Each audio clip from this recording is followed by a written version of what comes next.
Perdana Menteri Netanyahu berpidato. Oh iya. Beliau mengatakan apa? Jangan pernah bermimpi bahwa di Gaza akan ada negara Palestina berdiri. Lalu di ketentuannya, misalnya Board of Peace gitu ya, pengambilan keputusan, dia ambil keputusan itu oleh negara-negara, tapi subject to approval by chairman. Lah, saya bilang, kok chairman kuat banget? Jangan sampai kita kepinginnya bantu Palestina, tapi kita dimanfaatkan Malah oleh terjebak, ya. Amerika Trump, bukan oleh Amerikanya, oleh Trump dengan Netanyahu Israel. Saya nggak setuju kalau kita bilang kita nggak punya pilihan, ya kan? Dan kita harus berkonsultasi sama otoritas di Palestina, siapapun mereka, ya yang bisa mewakili rakyat Palestina. Sekarang pertanyaan saya, sudah belum kita pemerintah Indonesia ini melakukan pembicaraan?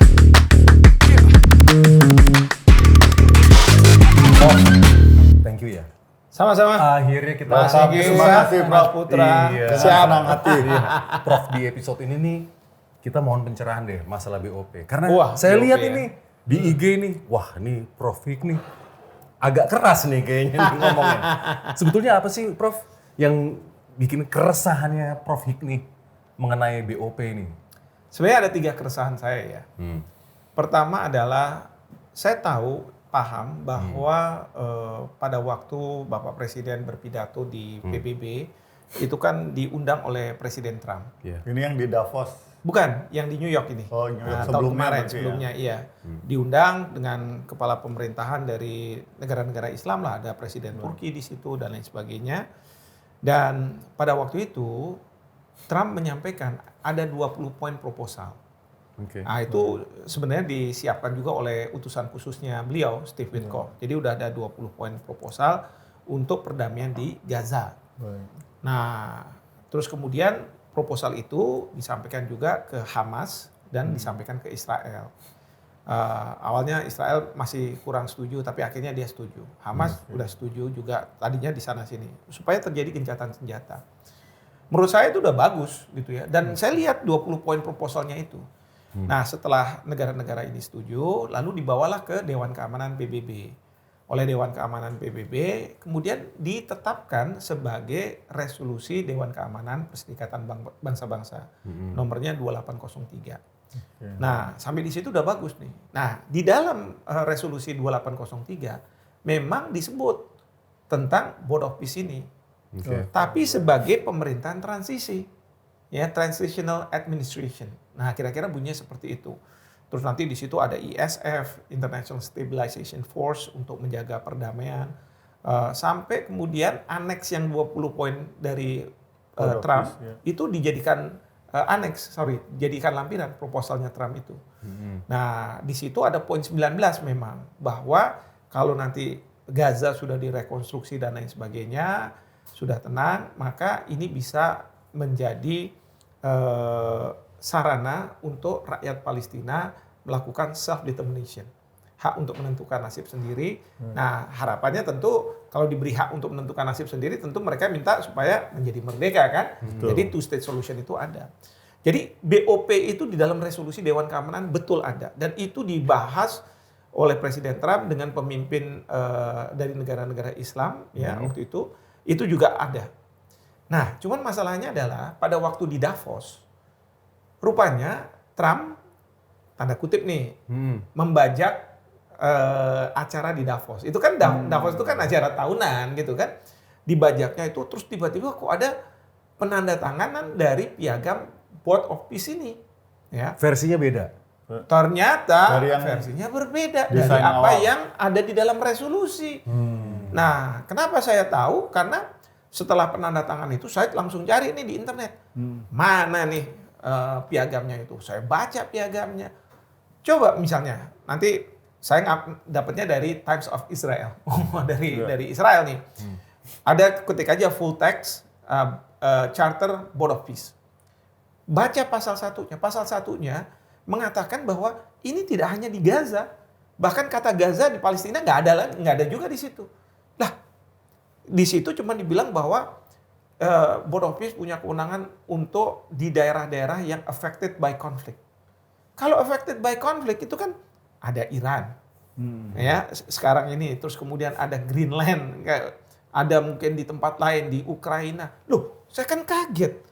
Kok nggak sama resolusi? Saya kan latar belakang saya ini hukum, jadi kan kita nyocokin dong antara yang di resolusi dengan yang di piagam. Nggak cocok. Yang kedua, Board of Peace ini misalnya, yang namanya Donald Trump itu punya fungsi 2. Coba aja lihat di pasal 3 huruf A. Di situ dikatakan Donald J. Trump akan menjabat sebagai chairman pertama dari BOP ini. Separately, secara terpisah, dia juga menjadi pertama wakil dari Amerika Serikat. Artinya dia sebagai presiden, dia jadi anggota gitu ya. Tapi ini ada chairman-nya Trump. Artinya apa? Kalau ini jadi presiden udah selesai, chairman itu menurut pasal 3C gitu, ini masih bisa terus. Kecuali dia dalam kondisi tidak mampu lagi. Apakah meninggal atau misalnya kena stroke. Atau yang kedua, dia secara sukarela mau mengundurkan diri. Lalu di ketentuannya, misalnya Board of Peace gitu ya, pengambilan keputusan. Dia ambil keputusan itu oleh negara-negara. Tapi subject to approval by chairman. Lah, saya bilang, kok chairman kuat banget? Nah, berarti nanti nasibnya, Prof. Kalau misalnya si Pak DT ini, Donald Trump udah nggak jadi presiden AS. Nah, nasibnya BOP itu gimana? Padahal di bawahnya Pak DT ini adalah presiden Amerika Serikat. Iya. Nah, sekarang saya misalnya... Dan presiden kita juga kan? Iya. Nah, itu gimana, Pak? Kalau misalnya Amerika Serikat, ya kan? Misalnya Amerika Serikat. Kalau presiden Amerika Serikat itu dari Partai Demokrat, pasti dia bilang saya keluar aja dari sini. Ngapain saya harus tunduk sama Trump sebagai chairman? Satu. Jadi dia pengen masih punya grip setelah misal di 2000 berapa tuh 29 ya? election. Tahu nggak? Di pasal 10 tentang cerita tentang pembubaran dari Board of Peace ini. Ini dikatakan bahwa chairman yang menentukan, atau kalau misalnya chairman masih bilang terus, maka pokoknya setiap tahun ganjil baru bisa dibubarkan gitu ya. Kecuali kalau misalnya sama chairman diperpanjang. Saya pikir-pikir ini 2026. Berarti 2027, 2028 enggak? 2029 kan selesai. Ya Allah, saya bilang.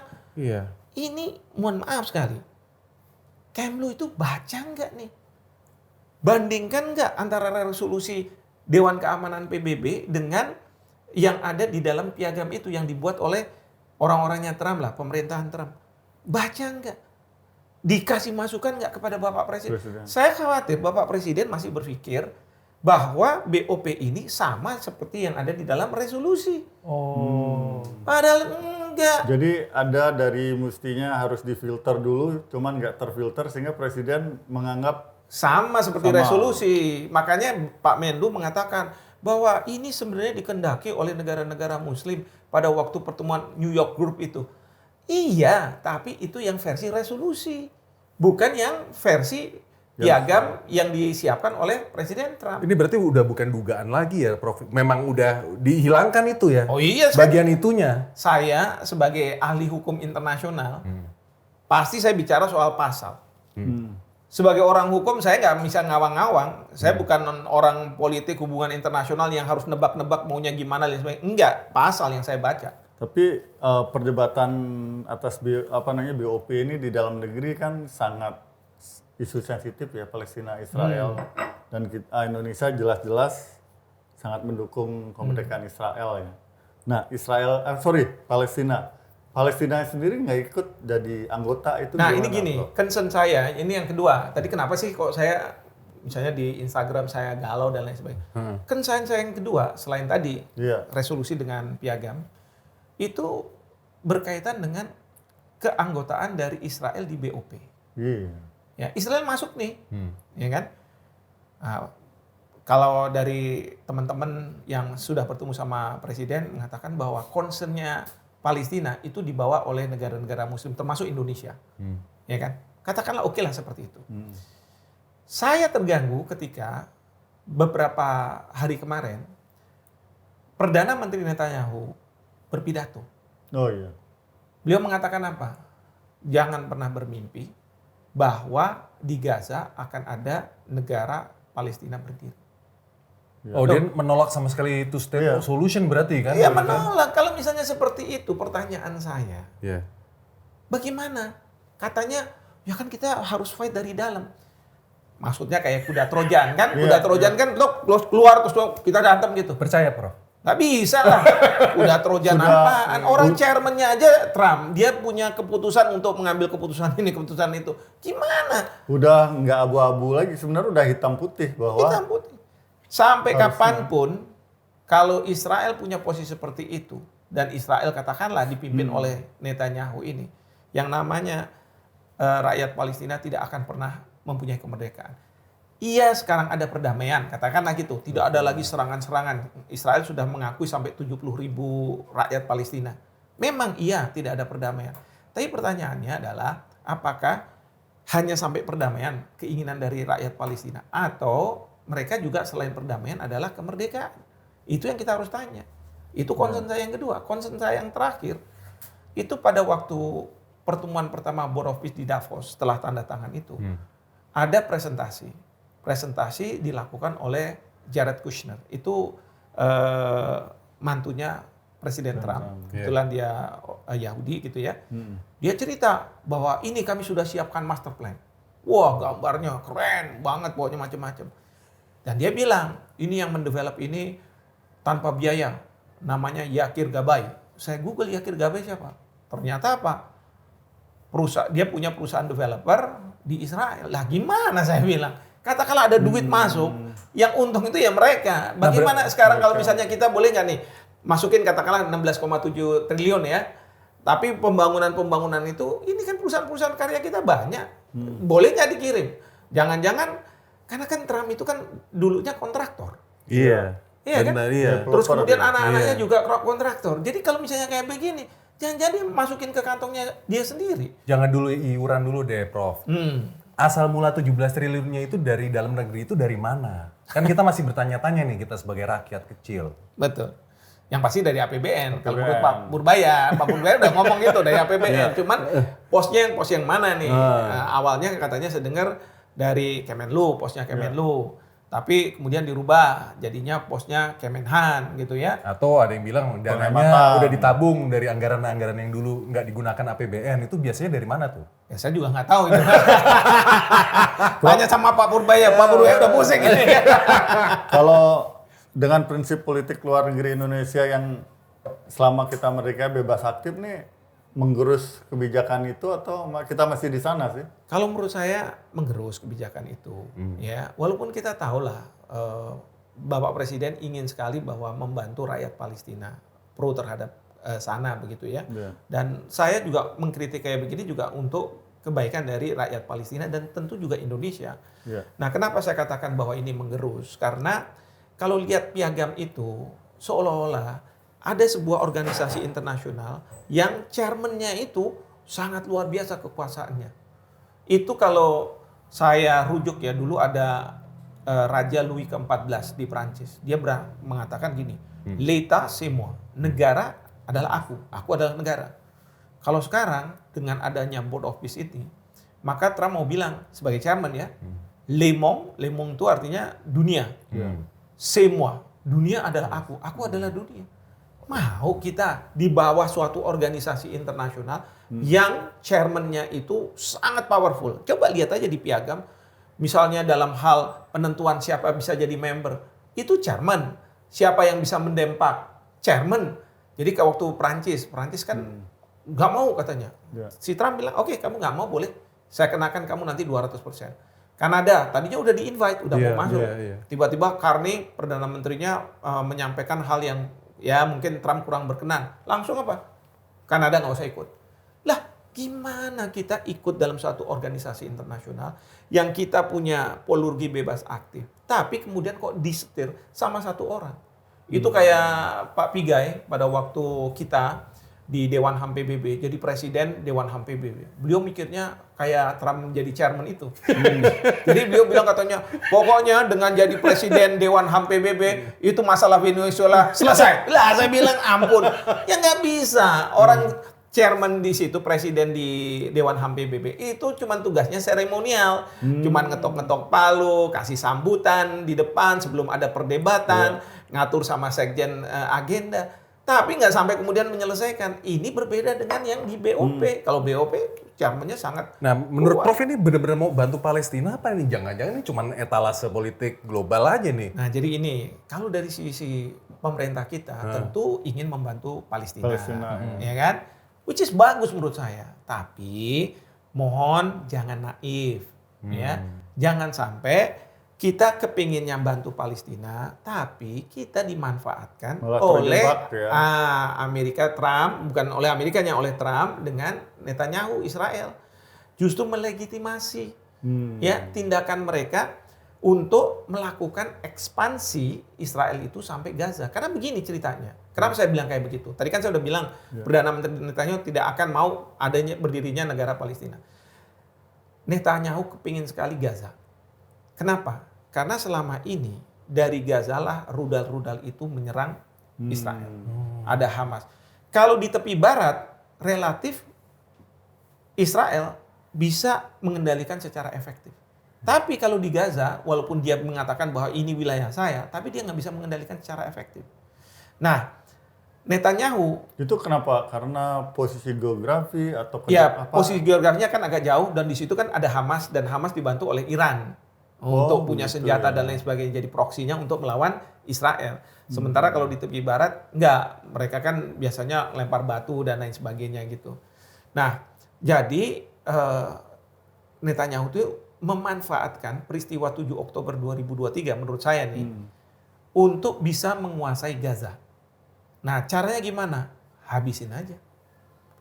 Mau dia orang sipil, anak-anak, habisin. Kenapa? Alasannya dia, ini kan suatu hari bisa jadi Hamas. Perempuan dihabisin.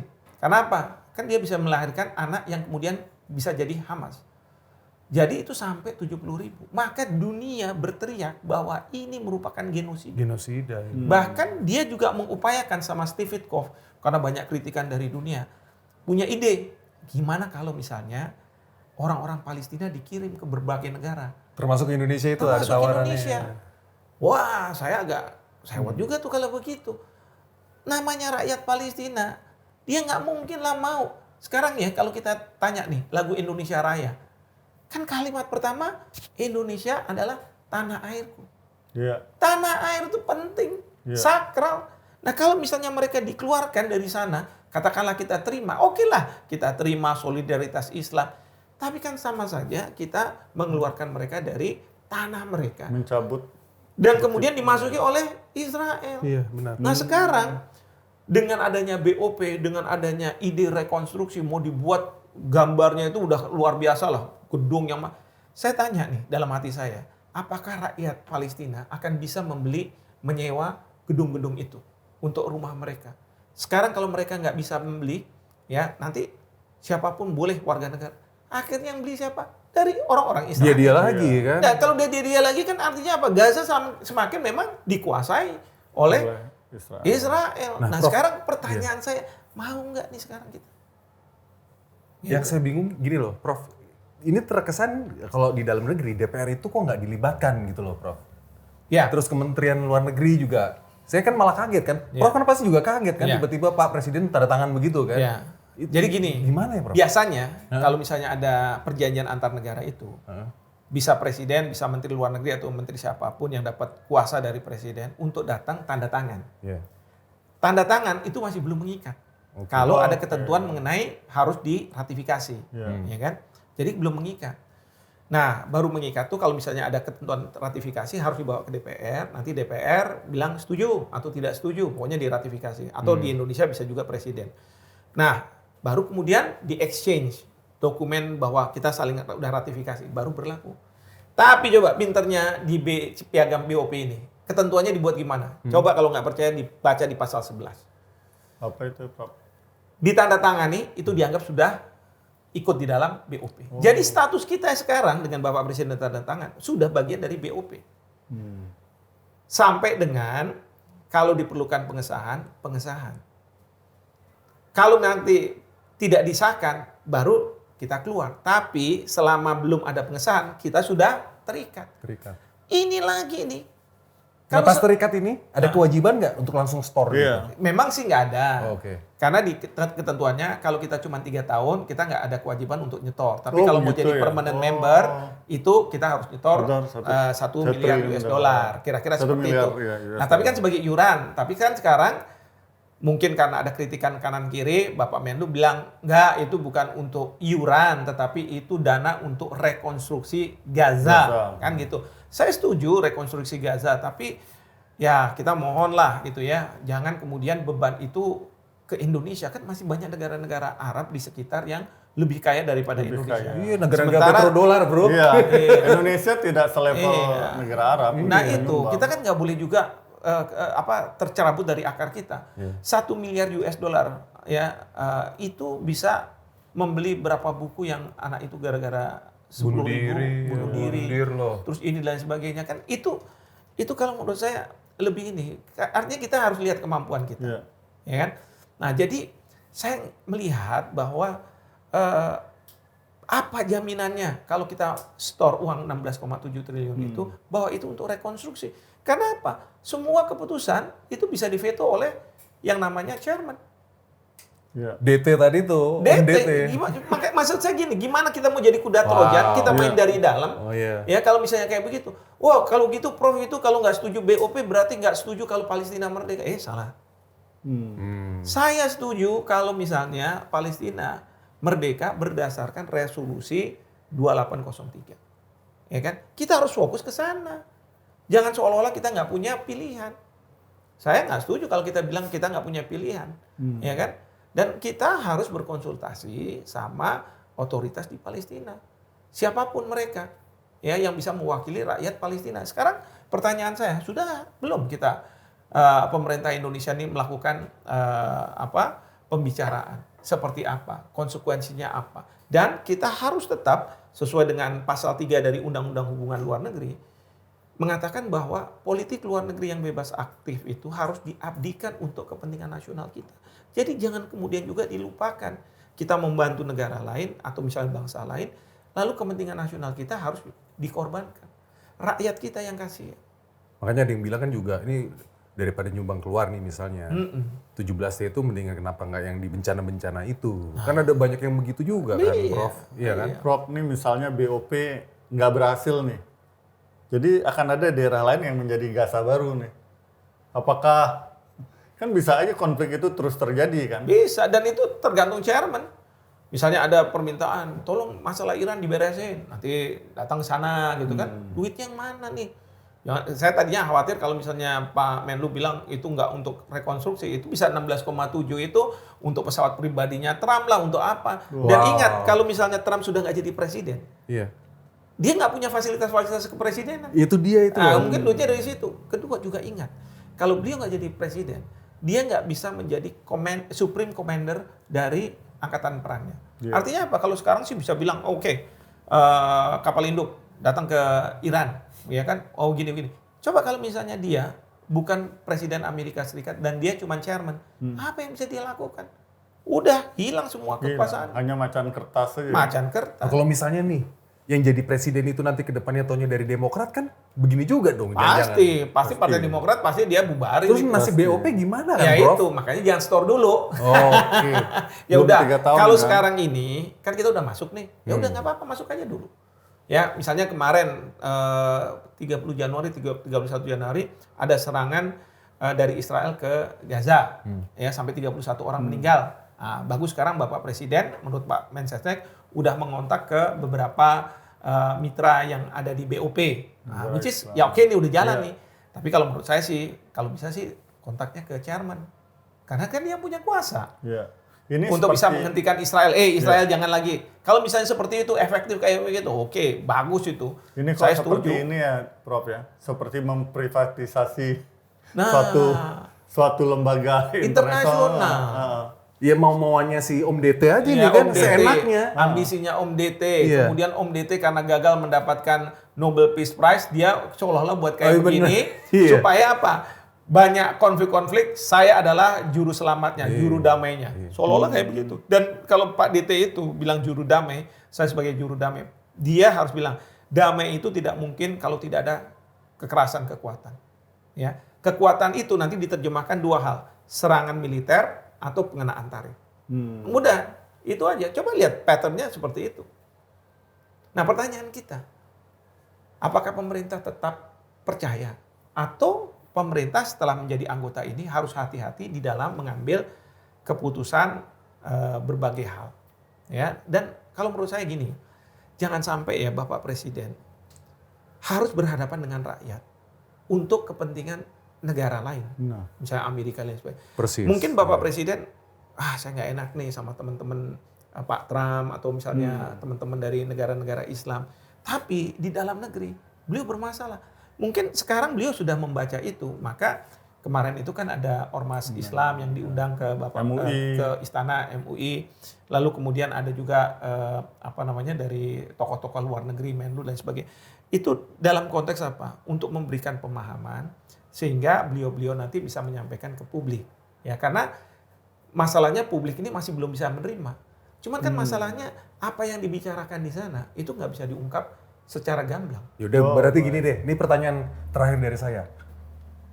Apa saran atau pandangan deh, misalnya Prof Hik dimintain pandangan konkretnya mengenai masalah BOP ini ke Bapak Presiden. Monggo silakan. 3 hal. Pertama, karena kita sudah jadi anggota, maka kita harus maksimalkan keanggotaan kita pada saat sekarang untuk memastikan tidak ada serangan dari Israel ke Gaza. Ya, Bapak Presiden sudah melakukan itu. Saya salut.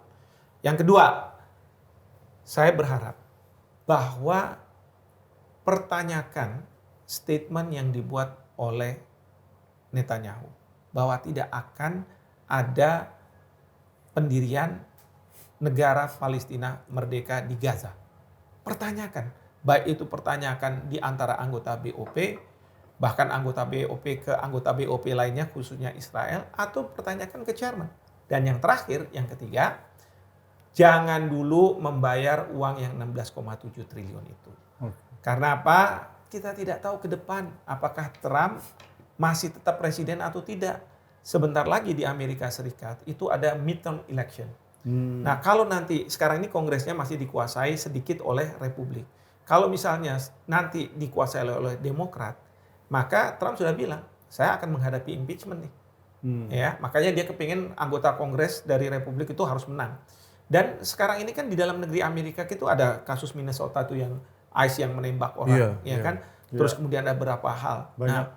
Artinya apa? Trump sebenarnya digoyang juga dari, belum lagi Trump harus menghadapi Iran, belum lagi harus menghadapi negara-negara Eropa terkait dengan Greenland. Jadi fokus dia macam-macam. Jadi saya mohon sabar saja berkaitan dengan uang ini. Toh kalau misalnya itu untuk rekonstruksi Gaza, kok jumlahnya sama dengan uang yang harus menjadi iuran. 1 miliar kan 16,7 triliun. Ya, kalau misalnya rekonstruksi, kenapa sih misalnya kita sisihkan dulu 1 triliun tahun ini? Misalnya, kalau untuk rekonstruksi. Tapi kita harus pastikan bahwa benar-benar ada rekonstruksi. Karena menurut Netanyahu, rekonstruksi tidak akan terjadi kalau Hamas tidak dilucuti. Oh begitu ya. Ya. Dan saya minta pemerintah harus hati-hati. Jangan sampai ada pasukan kita sumbang ke ISF, International Stabilization Force. Ya. Lalu tugasnya adalah melucuti Hamas. Itu yang bahaya sekali. Satu, karena tidak di bawah mandat PBB. Yang kedua, kita tidak mau bangsa kita harus berhadapan dengan orang Palestina meskipun dia itu adalah Hamas. Prof, saya ada satu pertanyaan lagi. Apakah BOP inilah formula terbaik untuk mendapatkan keseimbangan geopolitik di Timur Tengah ini? Atau Prof punya pandangan lain? Yang menurut saya harusnya kita kembali ke PBB. Karena BOP ini saya nggak setuju dan nggak bisa menerima kenyataan yang ada dalam piagam bahwa ada orang yang menjadi chairman yang lebih tinggi daripada negara sendiri, ya, yang diwakili oleh para presiden. Coba, masa yang saya bilang dunia adalah saya adalah dunia, Trump itu. Nggak bisa seperti itu. Maka saya tidak yakin. Tapi kalau BOP sesuai dengan resolusi Dewan Keamanan PBB, betul. Dan itu adalah pemerintahan transisi, ya. Bahkan di situ ada keterlibatan dari masyarakat dari Palestina dan lain sebagainya. Kalau sekarang ini coba bayangkan BOP kan negara-negara ada executive board. Executive boardnya siapa yang menentukan? Chairman. Executive board itu untuk konflik macam-macam. Nanti ada executive board yang khusus mengatur tentang Gaza. Siapa yang bisa menunjuk? Chairman. Dan sekarang ini siapa yang menjadi di dua tempat ini? Ada namanya Steve Witkoff, orangnya Trump. Ada yang namanya Marco Rubio, menlunya Amerika. Ada Jared Kushner. Ada kemudian siapa ini? Tony Blair, ya, yang terafiliasi dengan Israel. Nanti ada yang dari ini juga developernya Israel dan lain sebagainya. Ada sih, ada komite gitu ya, komite tapi yang orang Palestina. Apa sih kewenangannya? Orang duitnya semua ditentukan oleh eksekutif board of executive ini kan. Kalau menurut saya ya gimana ya? Tapi ya sudah kan kita udah masuk. Ya, sekarang tinggal mengoptimalkan aja, tapi juga harus hati-hati. Jangan kemudian terutama bayar-bayar itu tunggu dulu lah. Semoga Indonesia bisa menjadi penyeimbang dan pembela itulah ya. Mudah-mudahan. Prof, thank you ya. Sama-sama. Terima kasih. Ciao. Peace.